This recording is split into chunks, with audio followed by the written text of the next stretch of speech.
Hello and welcome to Café New Canadians. Café New Canadians is a virtual chat series where every week we bring topic that matters to immigrants, students, newcomers to Canada, and also for all those who are planning to come to Canada.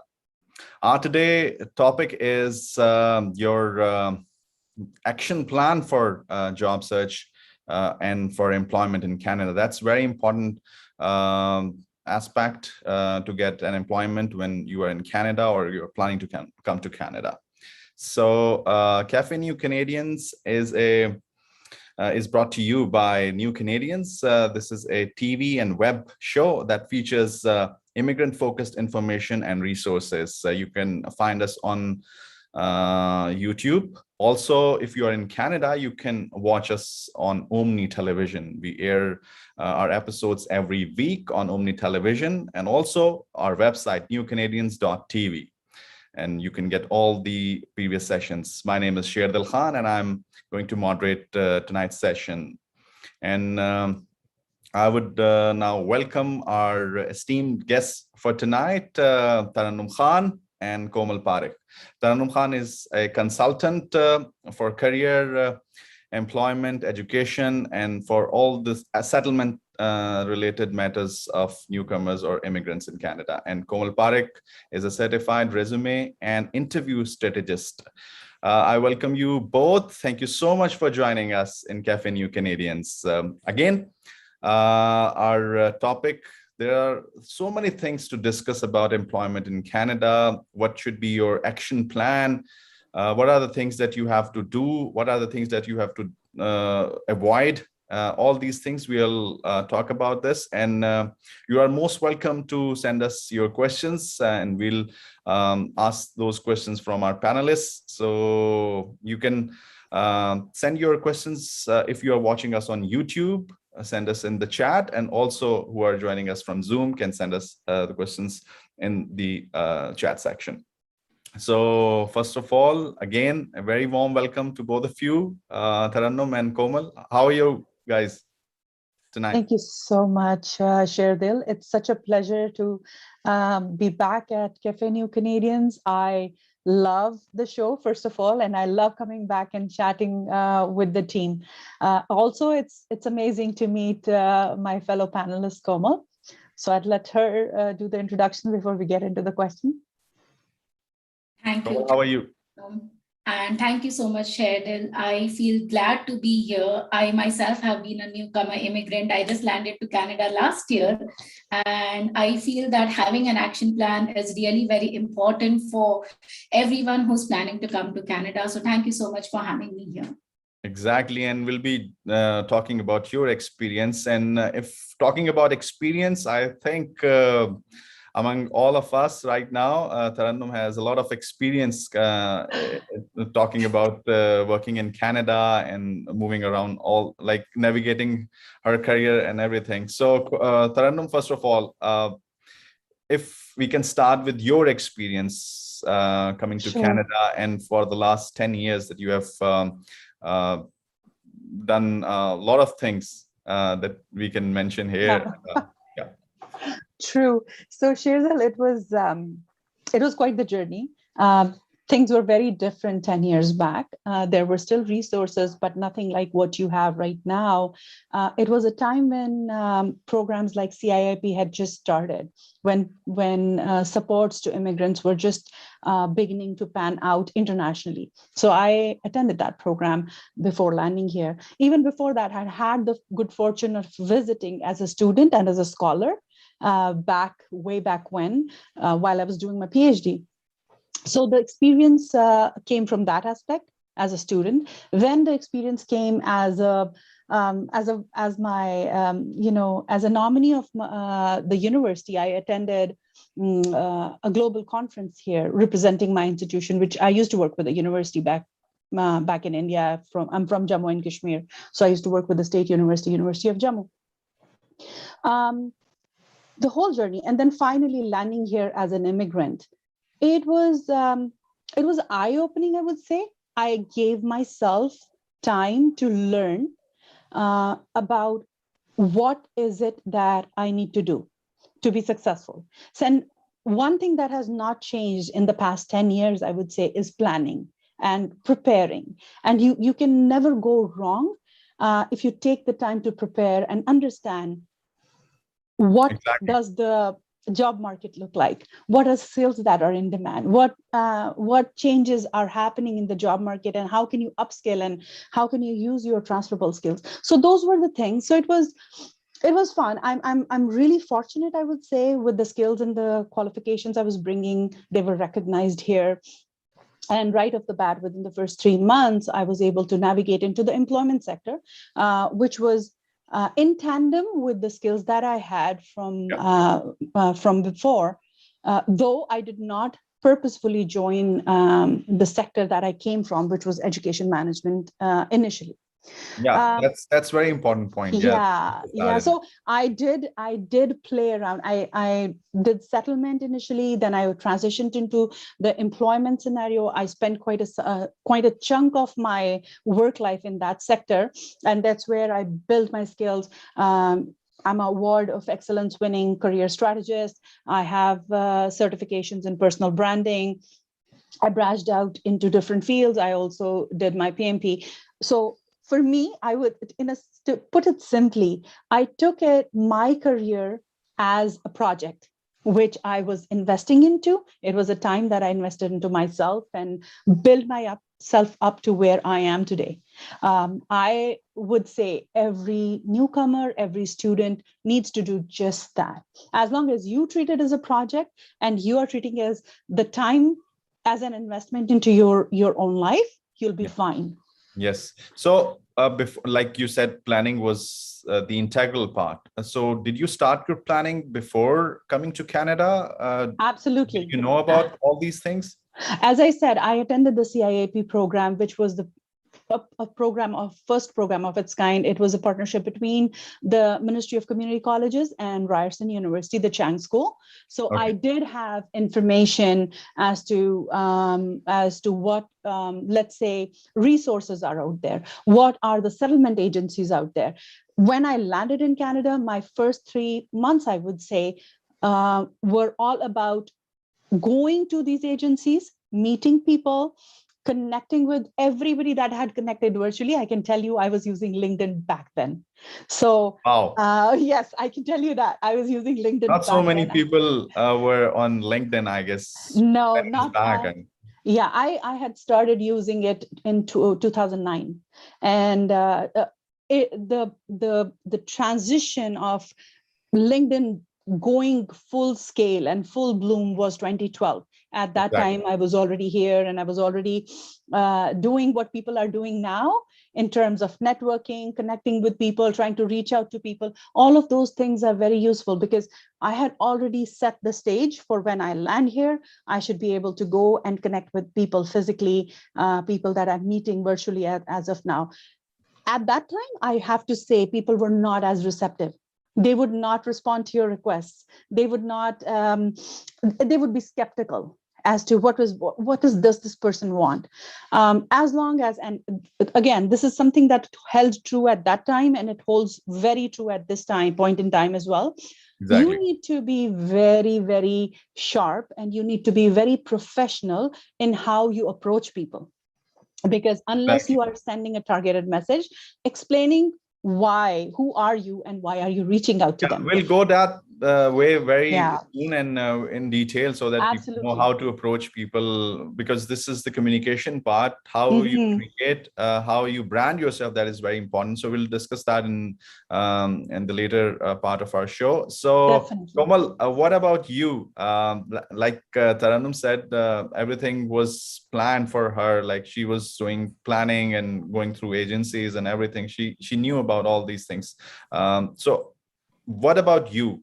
Did you plan everything before coming to Canada? Did you know about all the job structure here? What are the things that you need to get employment here in Canada? Did you know about that before coming? Yes, well, to be very honest, I planned everything. However, all my plans were shattered due to COVID. So before coming to Canada, I'm originally from India, and I had my work experience in Middle East. So when I was in India, I did attend some sessions from planning for Canada. And they gave me some information about employment and settlement and everything in Canada. But Okay. I landed over here on 12th March 2020, just 2 or 3 days before lockdown was announced. And because of that, there were no jobs in the market, no volunteering opportunities. So all my plans did not work. So abruptly, I had to plan something to make things happen. Wow. However, because I attended various sessions through not-for-profits, I knew volunteering, networking. It's not about whom you know, it's more about who knows you over here. That works the most. And that is what I did. So instead of going, I tried to create an opportunity for myself. And because I have always been into helping people, I started volunteering, I started meeting new people, I got to know about what happens at employment end. And that's how I got my certified resume strategist and interview strategist certifications.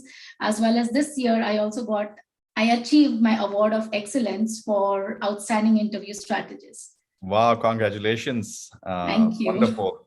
Yeah. Congratulations. And interestingly, I was in the same boat as you. I just came 7 days before the lockdown. So definitely, these are the things that we have to keep in mind in this new normal. Like whoever is coming to Canada, now the things are changing. Earlier, people can just go there in the agencies, get the information, go to employers, put their resumes there, and now everything is changing. So Taranum, one thing that you mentioned was very important. Like if you have a specific career from the country of origin, you have plenty of years of experience, and coming to Canada, taking that experience, people think that they can easily transform their experience here in Canada. So how important is to carry that experience and then come to Canada and then start finding the job again? Most of the people, they find it difficult to get a job in their own experience or in their own fields initially. It's a great question, Sherdil. First of all, I would like to tie it back to what Komal said. She made a very important point here about volunteering. I can tell you, my first job came through volunteering as well. And exactly what she said, it's about who knows you and what you're capable of. Now, that can be the new norm is people are now connecting virtually. So you can also showcase your skills virtually and tell people what skill sets you're bringing to the table. In terms of transitioning from one career to the other, if you are coming from, and especially this situation is faced mostly by people who come under regulated professions. They have a harder time and they have to find alternate career paths. So volunteering definitely helps with that, because you can take your transferable skills and utilize them either through volunteering or applying to opportunities which are similar but do not require a certain certification or a designation for you to pursue. One thing I tell people a lot is that you came here physically, you did not leave your experiences and your abilities behind. They are all inside of you. So look in and doing a thorough analysis of what is it that I'm good at? What is it that I enjoy doing? And I always tell that this is the time when you can reinvent yourself. If you had a dream to pursue when in your childhood and you got caught into some other field, this is the time where you can actually go out and do whatever you enjoy most. So taking those skills that you have and finding opportunities which will relate to your skills, where you can utilize your skills, is the ideal way to go.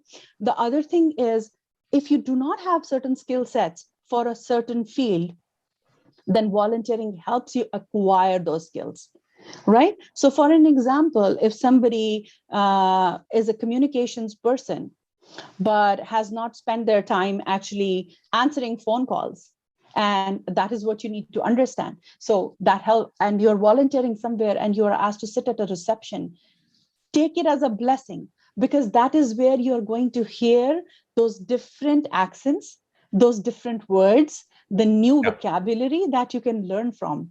And that will help you get your foot in the door to opportunities that you're looking for. So it's a great way to learn either through volunteering or. My next question would be like related to this. How to identify all those transferable skills? For example, you mentioned communication. Could you please elaborate how to identify all those skills that you have, but you don't realize that you have, and those can give you some jobs right away, after landing? So I would say make a list. That's the best thing. There are two types of skills that a person can bring to the table: soft skills and hard skills. Right? So soft skills are skills that are a part of your person: your punctuality, your being polite, your friendliness, your something like, I'm a good listener. These are simple skills, but they're very valuable, very, very valuable to Canadian employers. Yeah. Even to the point where I've heard managers who I work with say, oh my God, I would take a person who has the right attitude and the right soft skill over a person who brings in the right hard skills, because hard skills are something that you can acquire through education and training. Yeah. Soft skills are innate to you. So what can be done here is that you take those skills, you make a list of what are your hard skills, what are your soft skills, and what are your transferable skills. So for an example, if you're a teacher from back home, wherever you're coming from, you know how to facilitate, you know how to prepare a lesson plan, you know how to budget for your class, you know how to manage time. So think of all those skills, and now what all other professions utilize these skills. So you do a compare and contrast for what you have and what are the other professions that you might enjoy and require these skills. And that's the match. It's like matchmaking. You're exactly. Taking you're just drawing lines to where all it connects. And again, then find the things that you enjoy and apply to those. Yes. So Komal, what was your plan of action when you came and you said that you start volunteering? So what were the skills that you applied for volunteering, and what are the skills that people in your field can easily get the job by utilizing all those soft skills that Taranum mentioned? Well, to be very honest, I come from a teaching background. So I have worked as a French teacher for almost 7 to 8 years. So as Taranum mentioned, I did a lot of research, and my research said for employers, what is more important is emotional intelligence. That is your soft skills, because emotional intelligence is something that cannot be taught. That is behavioral. You are doing that since your childhood. And technical skills can be taught. So what I did is I took 10 different job descriptions. I picked up skills from there. I matched my skills according to that, and I knew what I wanted to do. The day I attended Planning for Canada session, I knew that I can facilitate this kind of sessions because I love helping people. So I was very much focused towards my goal. After coming to Canada, what I did is, because I did not have any opportunity, I did not get any volunteering opportunity, I kind of thought of creating an opportunity for myself. And I developed a platform, online platform, to teach French to people free of cost. But wow. That I took it as my Canadian experience, and I could put it in my resume. And that was because of that, almost around more than 1,000 people knew me. So I achieved that target about who knows you. And they knew that I am a newcomer and I'm looking for a job. So they were also helping me out, referring me, because what matters the most is also reference.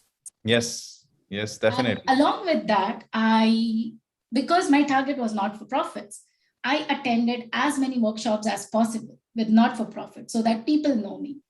And I found a volunteering opportunity with them. I volunteered with them, and that is how I'm here. Wonderful. So one more thing, like related to this, how you identify all those things you mentioned very elaborately, but where to get all this information? Mhm. Is there any resources that you want Yes. to refer? Like if you have skills, but you don't have Sure. the capability to search, like where Mhm. to go, from where to start. So if you Mhm. can explain to our audience. So what I did is I went through various job portals, let it be Indeed, Monster, because my target was not for profits. I also went through Reach Hire, and there's also another website called as Volunteer Connect. Plus, for people coming to Alberta, there is one website. It's open to everyone. They can check that out. That is Alice Alberta. Though it's a very resourceful website wherein you just have to type in your career and you get what are the roles and responsibilities required, what certifications you require, and all skill sets required. So that made my work really very easy. Fine. I'd like So, to add, Sherdil, yes, here. sure. For people who are outside of Canada, Arrive is a great platform. It's a RBC venture platform. And they have, I'm actually a Arrive ambassador myself, offering mentorship to people who are relocating here. It's an amazing, amazing platform that connects you with mentors that you can speak to related to your own field and profession. They also have multiple sessions that they share on how to do your resumes, what are your interview skills, and they connect you with local employment and settlement organizations as well. So whoever is coming here, the best bet they have, if they're still away, look at platforms like that. When you are in Canada, if you're already there, go to your local settlement agencies. It could be a YMCA, it could be United Way, it could be for people who are in, let's say, Toronto. There's JobStart, there is JVS, there's multiple organizations. So look for a list of all the nonprofit sector employment agencies. There's Achieve, there is Access Employment. So Exactly. there are so many. Just look at that list and go to the ones that are nearest to you. They will offer you all kinds of services, whether it's in resume reviews or other kind of resources to help support your progression. Now, initially, there were not many opportunities for international students. Now there are organizations that are targeting services for international students, such as Indus, if we are talking in Peel region. So there are a lot of resources. You just need to know how Exactly. to tap into them. And Café New Canadians bring all these things, all these resources on New Canadians as well. You can log on to our website. You can follow all our previous sessions. We have talked about all these platforms and everything. And whoever is watching us on YouTube or on Zoom, send us your questions so that we can also talk about all those scenarios that you have right now. So Komal, one thing, what should be the mindset when you are searching for the jobs? You mentioned all those resources that you can easily go to and start searching. What would be the first thing to start off with? Is most people say mindset. What should be the mindset? Like your mindset was, if you can get a volunteer job, you can easily go there and start working as a volunteer. But people who want the real employment, like paid employment, in that case, what should be the mindset of all who are searching the jobs? The mindset should be first, very important. One needs to be focused. So for instance, if I am a mechanical engineer, so my focus would be related to professions that I can choose being a mechanical engineer. And based on that, I would try to expand my network. So I would go to LinkedIn and I would look for mechanical engineers. I would try to chat with them. I would try to know how is the culture and what they are looking for in an employee.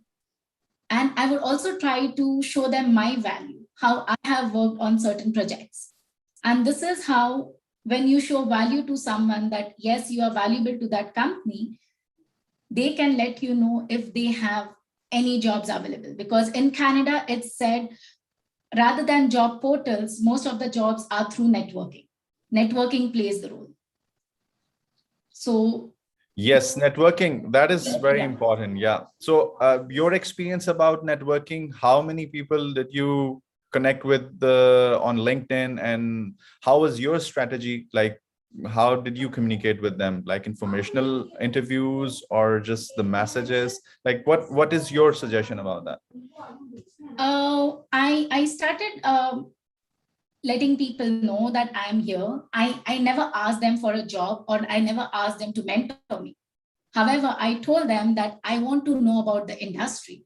And when they met me for virtual coffee chats, now it's really very easy to have virtual coffee chats. When they met me for virtual coffee chats and they got to know what are my strengths, what are my abilities, I had people coming in and telling me, hey, Komal, one of my friends is hiring. Would you be interested? Until date, all my jobs, wherever I have worked, it's all been through networking, all of them. It's on how I have met people. I have shown them how valuable I can be for their organization, and Yeah. then they have come to me and they've shared the job opportunity. Great. So Taranum, talking about LinkedIn, you have a lot of experience. So first of all, that the profile that you have on LinkedIn plays a very vital role. If you are sending a message to an employer, or just want to connect with somebody. So what are the things that one should have on their LinkedIn profile? How, like, if you can summarize, what are the things that we should care for making the LinkedIn profile? Well, the five things that are very, very important in today's age, day and time. The first is your headshot, because if people are able to see who you are, and it first and foremost, it brings authenticity. So make sure you have a professional profile picture. That's the first thing. Then have a targeted headline. Don't just leave it blank, or have your previous job role as the headline. Make sure that you're using keywords to identify what strengths and skills you're bringing to the table. Okay. Have your about section summarized, so that when a recruiter or an employer or somebody that you have reached out to looks at it, they are able to tell who is this person and what are they all about. And please write them in first person. I have seen multiple profiles where they'll write it in third person, which is I do not recommend that at all. Other than that, have your education and your previous job roles. Even if you're going to put it in one line, have that out there so that people can learn what have you done in the past. Most importantly, have some recommendations, right? Especially if it's an employer coming to check your profile, they would like to see what are you all about. So if you do not have recommendations, there is no way for them to kind of know, okay, this person has a colleague, or has had a supervisor, or has had a professor who's willing to vouch for them and put their name out there and say, this is your reference. So when I tell people who I'm guiding or coaching, or in general, when I'm talking to people, I tell them, make sure you take the time to develop your LinkedIn profile. Don't expect it to happen overnight, but Exactly. there are certain basic things that you need to. Oh, also, utilize the cover image, because a lot of people leave that as a as a space that is not utilized properly. Try to use something that conveys who you are as a person, even if it's an image that has not been curated. You've taken it from, let's say, Pixabay or somewhere else, but something that conveys the connection between you as a person and the profession that you are in. So that really helps. Having those would be the key things, but there's so much more that you can do with it. Exactly. I would also like to add one important thing to it, because I have seen a lot of people ignoring this. Have a professional picture on LinkedIn. Oh, headshot. That's the first thing. Yeah, and add as many skills as possible. Keep your LinkedIn and resume separate. It's not the same, because a lot of time people do have misconceptions that my LinkedIn and resume should be similar.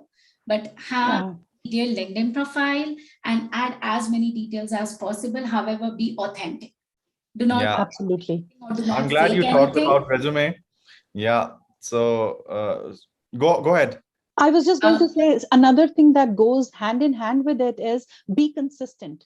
So if you have multiple social media profiles, and I'm not saying multiple LinkedIn profiles, I'm saying if you have a Facebook profile that you use for your professional purposes, if you have a Twitter account, if you have Instagram, and all of them you are using for professional purposes, make sure your picture is consistent. You're not using different things, different places, because that can be very confusing for a recruiter or an employer. So make sure the messaging and the images that you're conveying are consistent. Yeah, and you rightly said that these all things are connected, as like most of the people also consult Facebook job portal also. So if you have a same picture on Facebook and you have a good profile on LinkedIn, that would definitely help. So Komal, just add one question. You talked about resume. How important is the resume? And you said that it should be slightly different from LinkedIn. So whenever you talked about employment in Canada, the only thing that pops up is Canadian resume, Canadian style resume. Most people know that, but most people who are planning to come to Canada or new immigrants, they don't know about like how to make your resume as a Canadian style resume. So if you can quickly share some tips that you made Sure. your resume on that. Sure. The most important thing is tailoring your resume. What I mean by tailoring your resume is changing your resume, working on your resume for each and every job that you're applying for. And believe me, it takes time. For me to tailor one resume, it took almost 4 to 5 hours. It's like first thing is you need to have your job description handy. Once you have your job description handy, you skim and scan and you pick out all keywords from your job description. Once you have all the keywords from your job description, you think, yes, are these the skills that you have done in your past? And then you try to use those words in your resume. However, also try to read your resume 3 or 4 times, because what you are writing and using your keywords, it should make sense. It should not be like you're just copy pasting words from your job description to your resume, but the sentence that you're framing, that should also mean something.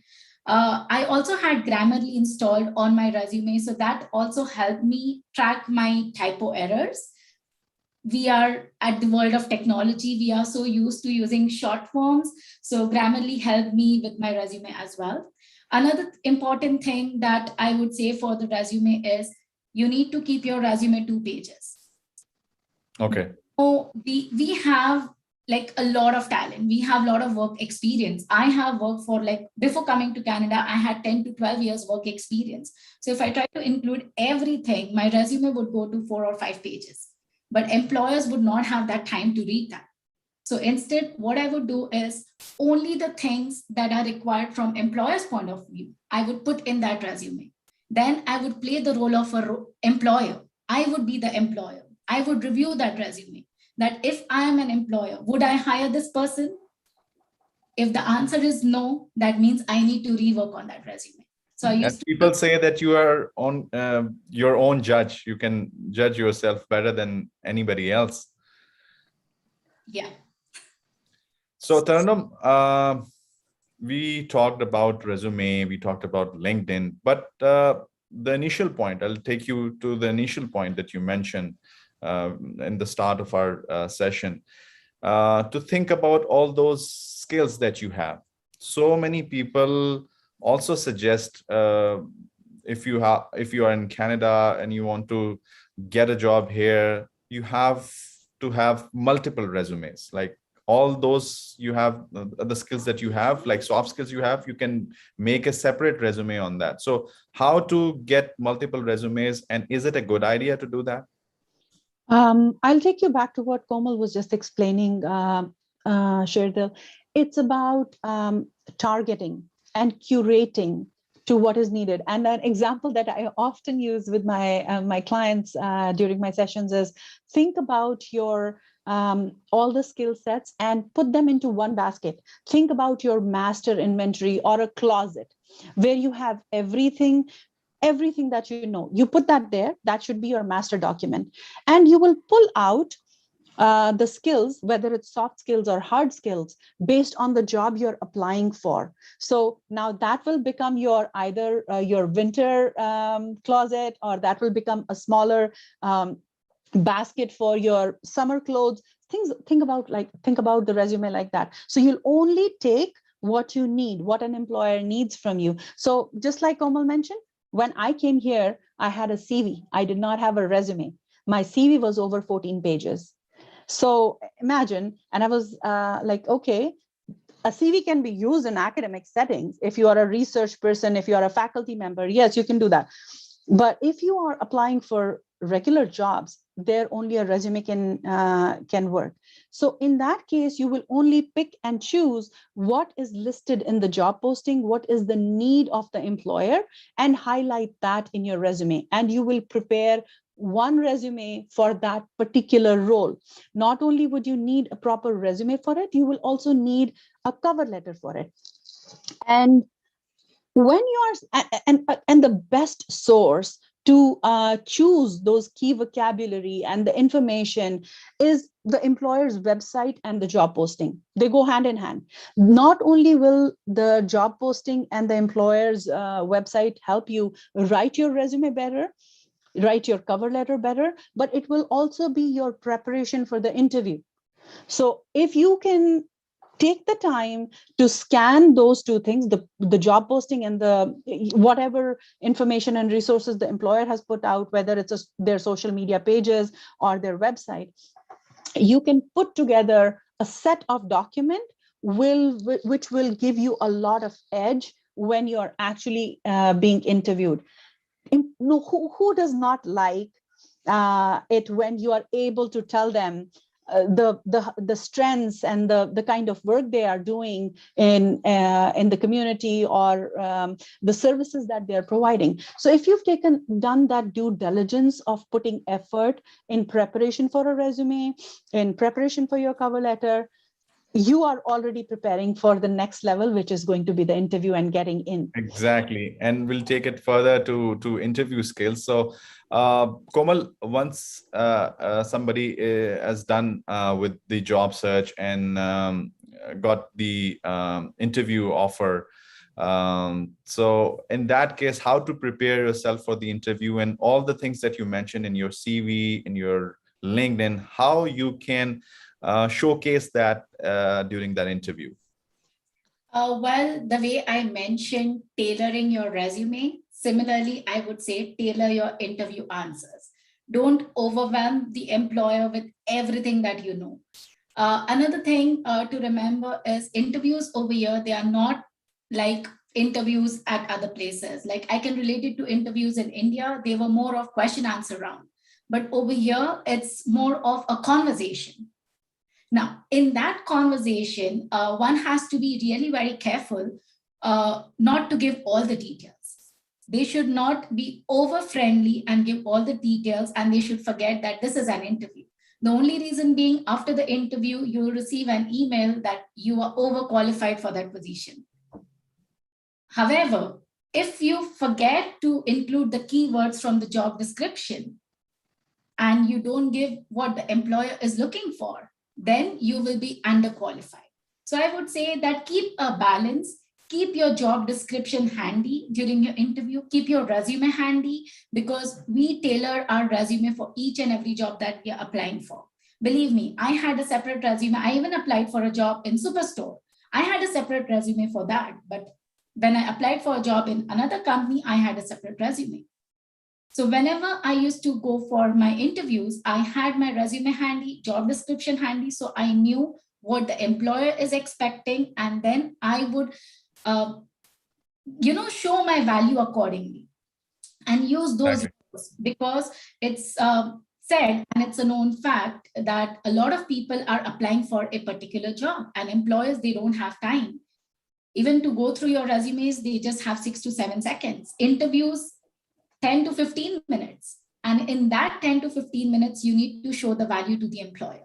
As Komal, you are certified resume strategist. So my question would be, some companies do have a system in which they scan the resume, Yes. like ATS or any other software that people that employers use usually. So in that case, the keywords that you mentioned definitely would help. But what are the other things that you don't have to include in your resume if you are thinking that this is going to be an ATS system? So in that case, what are the do's and don'ts for that? Do's are, again, stick to the rule of being authentic. Do not try to play around with the ATS, because I know a few friends, and I also received this advice that, hey, the best way to beat ATS is after your 2 pages of your resume, 3rd page, just copy paste the job description, have it formatted white, and have it in a small font, and your resume would be shortlisted. However, companies, they don't shortlist your resume, but you will be blacklisted. So that is one of the don'ts. Please do not do that. Another thing, what you can do is just try to your resume with the job description. There are particular softwares to do that. There is something called as Job Scan. There's another website called as Job Hero. So try to put your resume over there, put the job description over there, and they would say your resume is how much % match. If the employer, for instance, if I'm applying for a receptionist position and I hold MBA into finance, I would not put that over there, because I'm not lying, but I'm tailoring my resume so that ATS scans it accordingly, and then it goes through the employer. Okay, so Taranum, do you have any suggestion for that? Like use. Certainly, I would like to focus on the don'ts, Sherdil. So a couple of things that one must remember when applying for bigger companies, where the chances of using an ATS are higher. Always remember, keep it as simple as possible. Do not add any tools to your whether it's a Word document or a PDF that you're sending based on what the employer has asked. Follow the instructions very carefully. If they've asked you to use a PDF, make sure you're using a PDF. If they've asked you to name the resume document a certain way, make sure you're doing that, because this is called attention to detail. So that is one. The second thing is, do not use any fancy fonts. Stick to the regular fonts, such as Arial, such as Calibri. Times New Roman is a slightly outdated font, but still acceptable. Make sure you're keeping the font size. Just because you want to cram everything into your 2 pages, do not try to do a size 10. Make sure you're keeping it size 12. Visible. Yeah, the size 12 is an acceptable font size. So be sure to do that. Make sure you're not using any boxes, because things that you put into boxes, ATS will not be able to read it.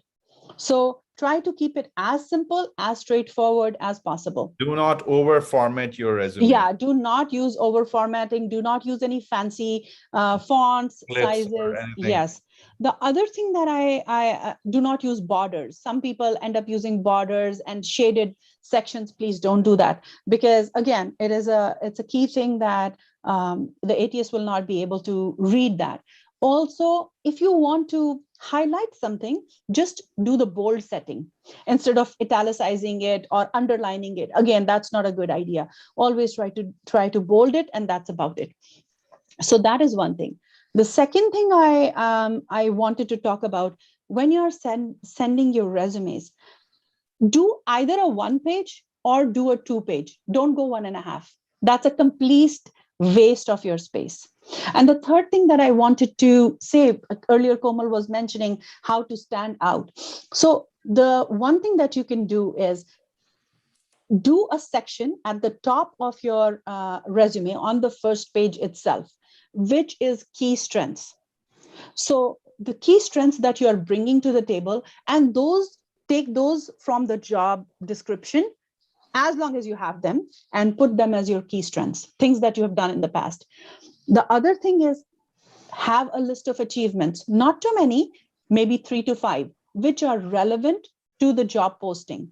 And always use percentages or numbers or figures that that are quantifiable or measurable. That can reflect your success in your previous job. Exactly. So your achievements, that will be a game changer when the recruiter is looking at your resume, because right off the bat, you're telling them, this is what I'm bringing, here are my key strengths, and this is the achievements I've had in the past. So you're not looking at a person who's going to, not run from day one. So that is really another thing that is becoming very popular these days, is making sure that you're adding links. So if you're a project manager, if you have a portfolio, if you have written articles, make sure you take those links and hyperlink those sections into your resume. That again gives a lot of credibility, because you're not just saying stuff. There are people can actually go and proof check it that it's already there. So that's another strategy that really helps. Okay, so Komal, one thing. Yes, Sherdil. Yeah. Sorry. No. Yeah, it pops into your brain. There are so many questions. There are so many aspects to this topic, so we can't stop asking questions. So, okay, you mentioned your point, but add one more point. The importance of cover letter or the email that you are doing to the employer. How important is that? And it should be like concise, or it can be detailed story of your previous employments. Cover letter need not be more than 1 page. That is the standard rule. 1 page cover letter. Again, I would say that try to be unique with your cover letter. Do some research about the company. Do some research about the industry, because that is what is going to help you gain value, gain that attention. If you just copy paste the format from Google and send it to the employer, everyone is doing that. How are you different? So maybe if you have a very good start, say Café Canadian. So maybe I do a research about the company and I start with that. So the employer would be interested to read more. So your cover letter is like, I can say it's like a movie trailer. So you're giving them a short glimpse of who you are. So maybe first stanza, just keep it short about the company. Second stanza, you are telling them about your experience. Third, you are focusing on your skills. And fourth can be conclusion. Also don't forget to appreciate employers' time, that you're appreciating their time to read your cover letter, and then thank them and set up a time or date to meet them. So this would also show your passion towards that job. So Great. Again, there are 2 types of cover letter. One, if you take it from Google, you will be done in 5 to 10 minutes. But another one, if you think strategically and you are actually passionate about that job, it would take some time. However, you will receive a positive result.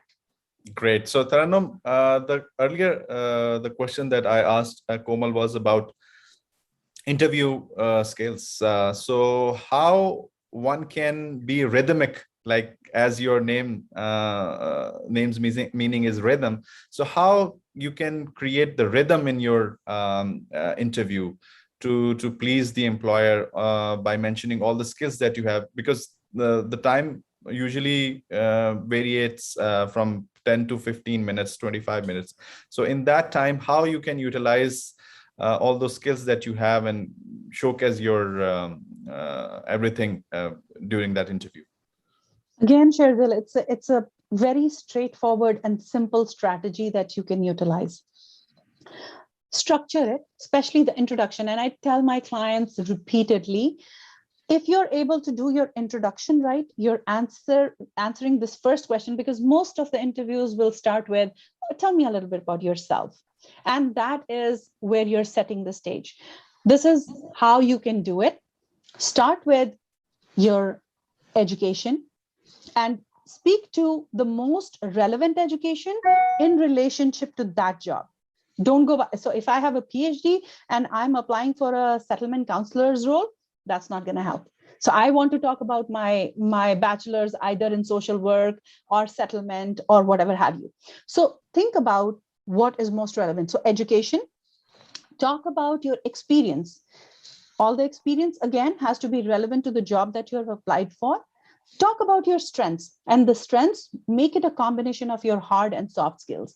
So and follow it up with the final part is, what are you looking for? And this is the part that most people struggle with. Now, what you're looking for is connecting. Why did you apply for this opportunity? Okay. So why did you apply for this? I am looking to be a settlement worker because I am passionate about supporting people and helping facilitate the life journey and easing it for people like myself who are new to the country. So now you've built a connection and you're showing the recruiter or the employer, I'm not applying for this just because I don't have any other option. I am applying because I want to.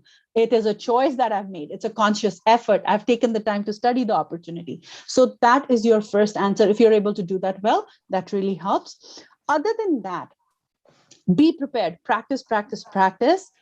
And what do you practice? You practice scenario-based questions and you practice behavioral questions. So these are two sets of conversations that the recruiter is going to have. So for an example, if it's an interview for a call center, the recruiter might ask, how do you handle irate customers? How do you respond to somebody who's angry with you on the phone? So think about scenarios that you've had in the past and take those conversations and write. So, and the strategy is use the STAR method, which is situation, task, action, and result. So highlight your answer within 30 seconds. You should be able to answer, what was the situation? What was the task at hand?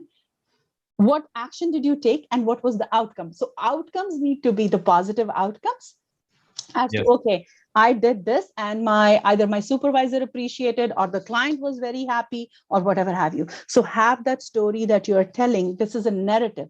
Earlier, Komal said it's a conversation. These are the conversations. So have at least 5 to 10 stories that you have written out, either related to your behavior at work or related to the situations you've had at work, and they will prepare you. Because when you're asked a question, questions can be worded differently, but what they are trying to gauge is, what kind of a fit are you? Are you somebody that they would like to have around on a daily basis? As long as you're answering things which they want to hear and which show the kind of personality you're bringing to the table, you will be fine. Exactly. So prepare it that way. Yes, that is very important, preparing and planning. So, Komal, once you are done with the interview or done with applying the job, is it a good idea to ask the employers again by sending an email or inquiring about your prospect to get that job? Is it a good idea to do that? Yes. So as soon as I'm done with the interview, within between 24 to 48 hours, what I would do is I would send a thank you email to the employer, thanking them for their time. And I would, summarize my interview about how I would bring value to that company. If by any chance I missed out anything during an interview, because interviews are the time when you become very nervous and you tend to miss out some important points. So if I miss out anything and I feel that that is really very valuable for the employer, I would also mention that. And then I would say, I would be waiting for your response, or please let me know if you need anything from my end. If I don't hear back from them, maybe say in 2 to 3 days or in a week, I would send them a follow-up email. But I would just send them one follow-up email. And then if there's no reply, I would not keep bugging them with all my emails. Just one follow-up email, wait for them to respond. If no response, fine. I will move on to another job. I would move on and go to another employer. Fine. Taranum, I have a question, very important. Yeah, sure. Usually people, when they land, they get into some different jobs other than their professional experience that they have from their country of origin. And they start their job, and between 1 or 2 years, they think that they have to switch now to their experience that they had previously. In that case, how you can use that job and secure the job for within your own field? Again, those are called survival jobs, as you rightly pointed out. You are showcasing that you are somebody who's open to learning, who's flexible. When you mention to your the employer that you're applying to within the field of interest, you're showcasing your flexibility, your adaptability, and your willingness to learn new things. It's totally understandable if you've not had opportunity. So for an example, if you are from the field of medicine, or if you're from law, or let's say you were a person who's from the field of engineering, obviously you're not going to find opportunities right off the bat in their field. You'll have to take the time to get your credentials, upscale. Even if not those, even if it's not regulated, you still have to take the time to understand the job market. So it's totally okay to take that time to understand. And I say this a lot, if you're a newcomer, it's okay to explore and make the mistakes with employers that you don't want to work with. Because by the time you have made all those mistakes, you would be ready for the employer that you really want to work with. So even when we are applying for jobs, take the time. Your first few applications need to go to employers that you are not really crazy about. And then once you've done that, you've had your practice runs, whether it's the interview or the cover letter, that's the time you want to apply to employers that you really care about and you really are passionate about, and you have been, trying to find the way to get in. So it's okay, mention those. As long as it's not something that is completely out of line, it is okay to say. So for an example, some people say, oh, I have been working, let's say, as a security guard for the past 6 months, and now I'm applying for a manager role. It's okay not to mention anything that you did for the past 6 months if you don't want to, if you don't feel comfortable doing it. Because even employers understand that people, when they relocate, they have to settle in, they take the time. You can mention, if you're taking a bridging program, you can mention that. If you're taking some small little course, you can mention that, showing that you were doing something while you were transitioning. Or you can say, I took a break. If the gap is stretched, let's say a year or two, then you want to talk about and say, I'm somebody, and you can mention it and you can say it, I'm somebody who's open to unlearn and learn. So I took this time to adapt to the new environment, get an understanding of what the expectations are. And here I am now with all my skill sets refreshed and revised and polished, and able to, I'm ready now for the next step. It's okay to do so. And Komal, I would ask you same question, but a different angle. If you are in the same field that you have experience for, and you want to switch to another field, like, for example, now in new normal, things are going online. Everything is like, these are the things that are future based. So in that case, how to maneuver from one job to the other job? And what would be the strategy, if you can quickly summarize this? Again, what strategy I would use is I would either volunteer for that particular job that I want to transition into. If volunteering does not work and I want to directly take up that job because I need money to pay my bills, to pay my rent, I would try to network with people in that industry. I would see what skills are needed for me to upgrade. And while I'm doing this job, I would take up few economical courses on Coursera, LinkedIn Learning, Udemy, upgrade my skills, take those certifications, whatever is required for that job.